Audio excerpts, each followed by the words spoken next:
I never asked you to save me. She said it from the doorway, suitcase in hand.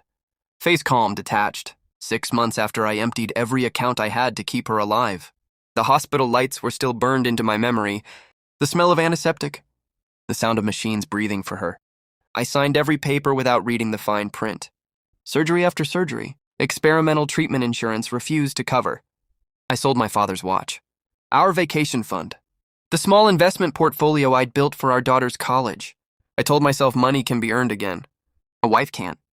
But standing there in our hallway, she didn't look like someone who had been saved. She looked free.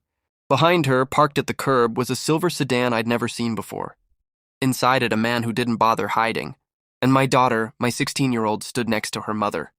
Arms crossed, eyes cold. "Dad, you're suffocating her," she said. Like I was the villain.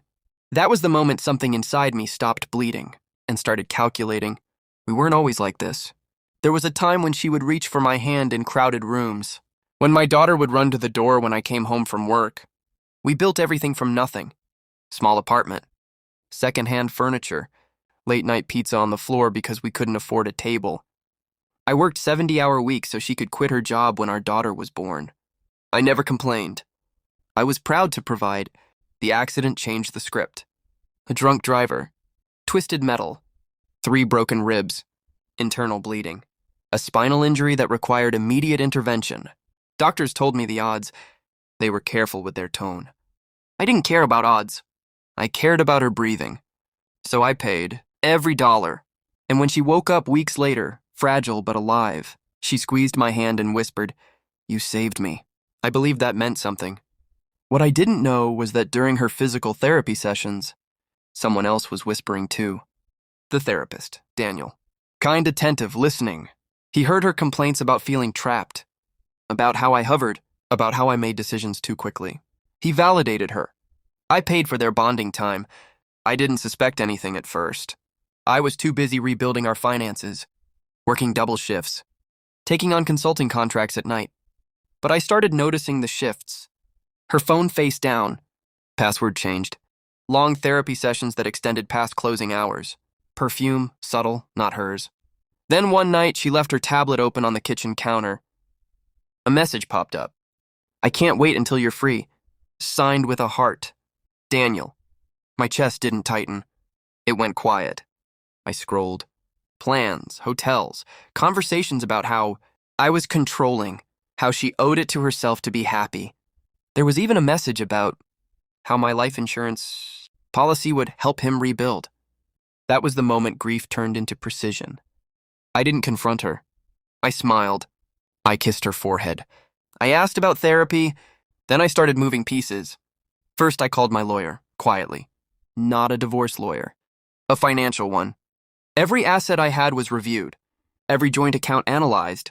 The house? Purchased before marriage, in my name. The investment accounts? Mostly mine. I had documentation. I froze joint credit lines. Shifted remaining liquid funds into protected trusts under legal advice. Then I hired a private investigator. Within 2 weeks, I had hotel receipts, photos, video evidence of them holding hands in public. Adultery, clear, undeniable. I didn't need revenge. I needed leverage. While she packed her suitcase that afternoon, I already knew where she was going. I let her say it. I deserve happiness. You deserve consequences, I thought. But I didn't speak.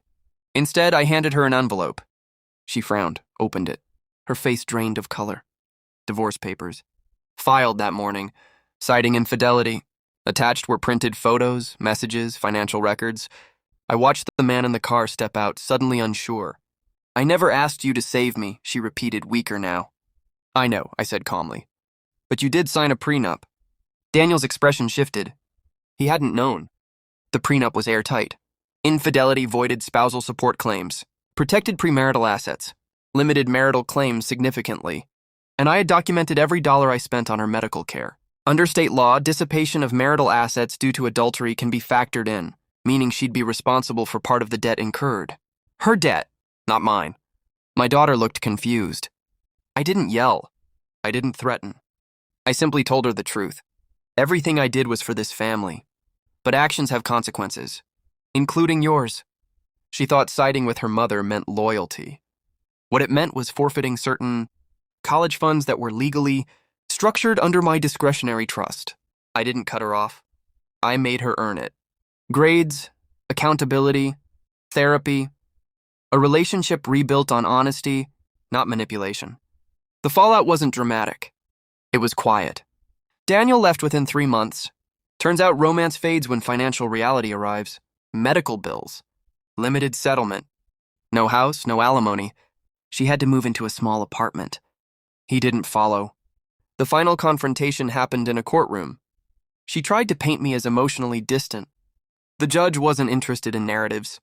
He was interested in evidence. I had plenty. When the ruling came down, she didn't look at me.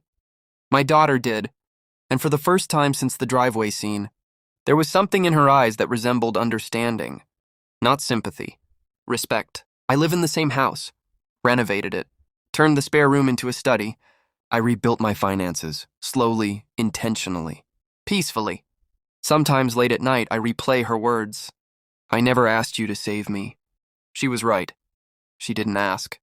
I chose to, and that's the difference. I save people because it's who I am, but I also remember who tries to drown me afterward.